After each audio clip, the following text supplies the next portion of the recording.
This is Kessben 93.3 FM, a new wave of excellence in radio.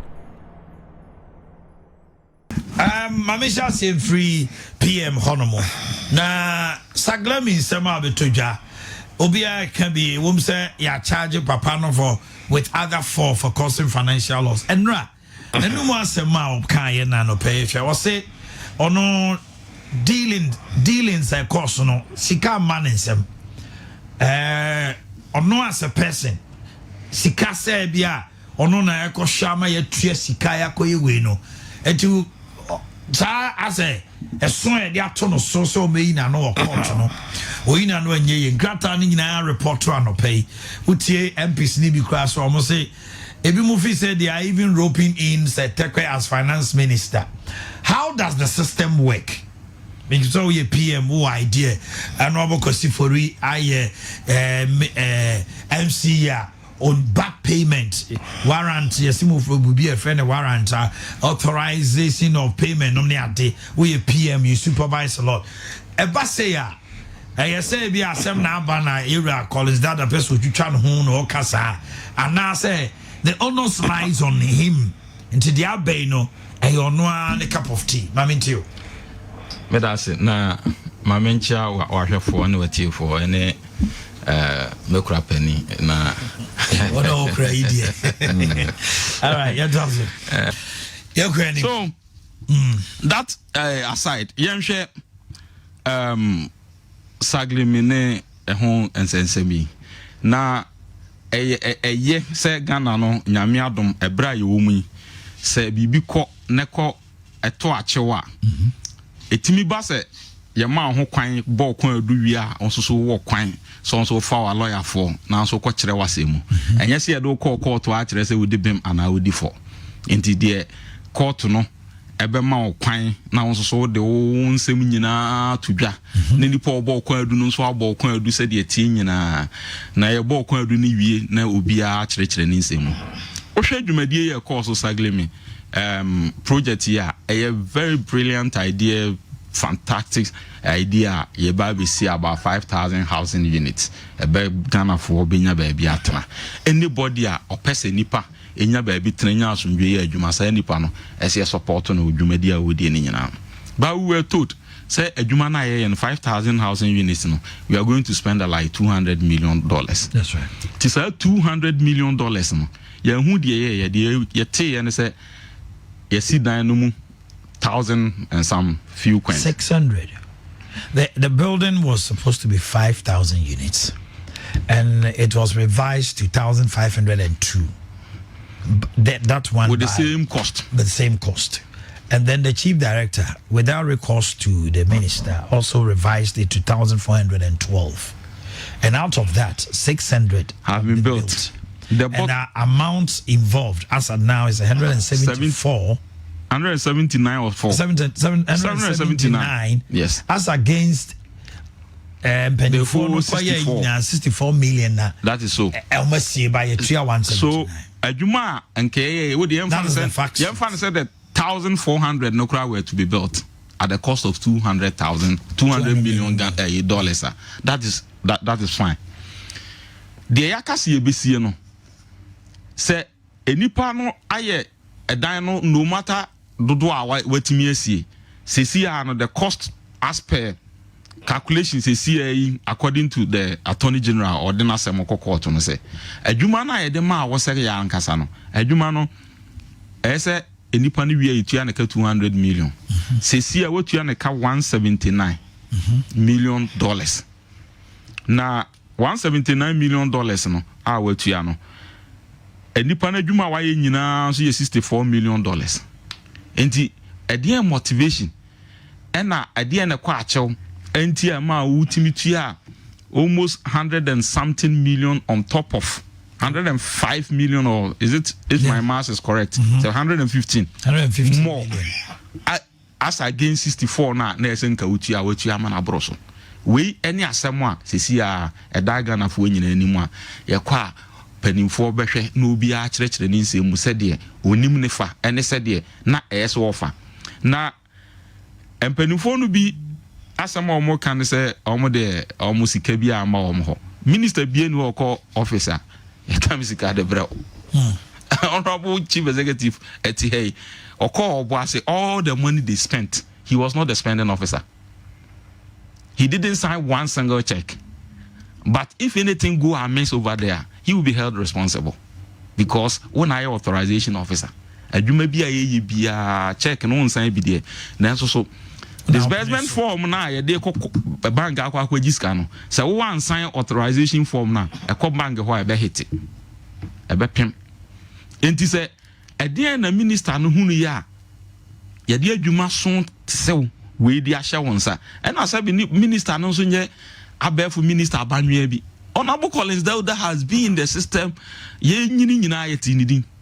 Honorable Collins Dauda ye nyini nyina yeti nidin.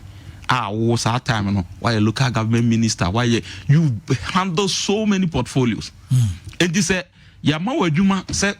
Who see one kasa ministry ni see a dime 100 and whatever 1,000 and whatever na who see 179 $200 million na you see to the tune of 64 million ni 174 million. Somebody must be held accountable. And this difference in a woman. Yemusa minister said due diligence ben or into our authorization for the payment of the money. And the monitoring team at the ministry. And I say he just sat at the office and reneged on his duty and was signed. And I say, on no person catch say no no so there. Then those facts will be proven in court. And the say oh who be only who be is at this time immaterial. Yeah, the Juma Shawansa. Adwuma na wo ye no ho akonta na sisi a okwa kubu no court na to the tune say Ghana ha yetimi say yama wow company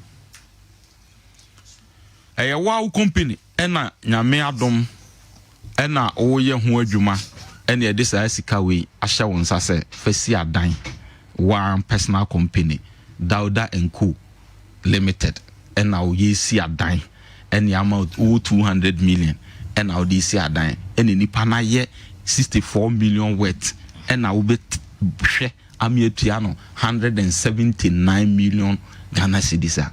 How would that sound to anybody? But here is Ghana. A buy say, and yes, a buy change ye, and a buy for Abba, and a NDC, and that's all. Trust me, this would have been swept under the carpet. Now we cry is long overdue. But yes, Sebi Abroa Obache Ejaya no Hui say what makes you think it would have been swept under the carpet? Because NDC, when the issue of NYEP came, they prosecuted what's his name? Abu Gapele media said. No, but at the end of the day, when it came, media came, they could have a committee would have been set up, a white paper would have been issued. It was too bad a case. That there's nothing they could have done about it. It was too bad a case. So for you, dear, yes, why not? Let's say Saglemi now, who would have been able to touch Collins Dauda in NDC? Why, Bemabe? Nobody could have done that. Such a figure in NDC, who could have touched him? Nobody. Now Abu Gapele at that time. Abu Gapele comes nowhere near the stature of Collins Dauda in NDC. And Abu Gapele was a smaller fish. I doubt. It may not necessarily be smaller fish. But when we are talking about the institutions in NDC, Collins Dauda is one of them. Were you force in NDC? Oh, well. For his longer years in parliament and the portfolios he has held and all that, he's not a small player. But be it as it may, now there's opportunity for him to avail himself. Nyame Adam, he said he will go to court, he will have his day, but for you, the response, no, you don't buy into it. How is it possible? Say a minister responsible for a portfolio, and you are telling me, say, what is the one sign check? You didn't change the agreement.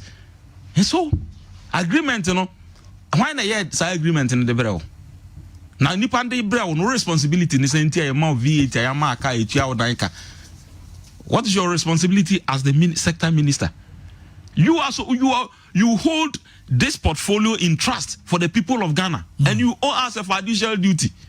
Wo na esa wo hwe hunu say wo duty of care wo adwuma wo yemu e de amayen Ghana for no, and they say yemfa ne say agreement no kra was bad. Who would you say? Who would you say, minister? No, idea we there. We should have second look at it. Whoever it is, then you write a memo to whoever not sahaba. Then you discuss, and not naturally say you are giving the people value for money. You are giving us service. We are paying you for the service that you are giving to us. And nothing you car, yama minister, yama a dan yama car, yama bibia or the yes man. And Kessben. Say over agreement by no once Saturday offer nisa. Sika no so enye na atua sika no ebi ama wonsem enye wo na wo handle sika. Nobody says you handle the vote of Ghana. No. Obi anka asa. Na so wo ministry na adwuma na wo ye no. Sika pudu ana da so no 200 million. And ese de adwuma ni nyina. Adwuma no mo aye 64 million worth according to Attorney General, which he also has the responsibility to prove that in court.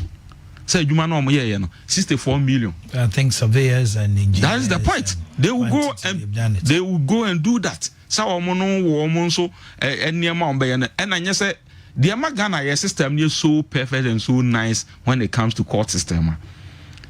Attorney General Bano Baba Bokwa Wono Emrane se would be copim say wa bejatum so di for and I say Attorney General Bitimia bu I actually say would differ me a wow for.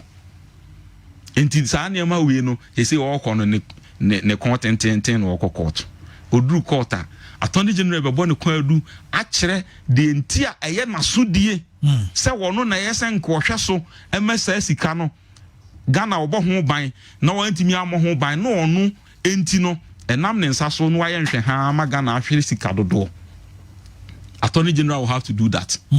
Na watimi nso so asa akyerɛ bio sɛ na adwuma no nso so sika dodo sei ena na yesenka yetua watua enam ne nsa so am yetua ma na boro so eno nso aboga na foka sika adwuma na wo ye na 64 million madanse ye ni adwuma na wo ye na yesese firi ha kopim ha adwuma no madanse ye ne se 64 million pe ena otimi ye eno nso ade a ono nso be prove in court enti saa we nyina no oye we nyina wie no na wo lawyer obetoto na no nso so wo ho kwan se wo kire Attorney General se wasem ade ba ye no ensuo bia nim enti ono nso so minim se obviously ono nso so betimi atutum ntokura kire ne se o se adwuma am ye no o se 64 million ewura no me nso so me di nipa akwa me asese me sesen ye na 179 million me mo Ghana ka madansi ni na court no de ni mienu atoto ho na wahwe de no kurewom na ode aye adwuma o se ebetimi nso aba se watimi approve 64 million ye na nso na mensa so na Ghana boka se na mensa so na Ghana boka ni enti no eni se me ne de ho sobo ebo me enti no me so de enti a enam me so na Ghana hwere sika no eye we ni na nso wa kire wasemu se koba se wonso wasem no yes Ghana hwere sika na nso na mensa so then na nso so wanya ho no wafa no wakwa na nipa ese ye de so bo no bono no na ye de ambo no. But now going forward, no matter what explanation he gives under the circumstances, say until say bi obedru court or adanse bi a ye nimu de as a leader, the backstop at leadership. Thank you very much. I come to you. Yeah, I was a Swami.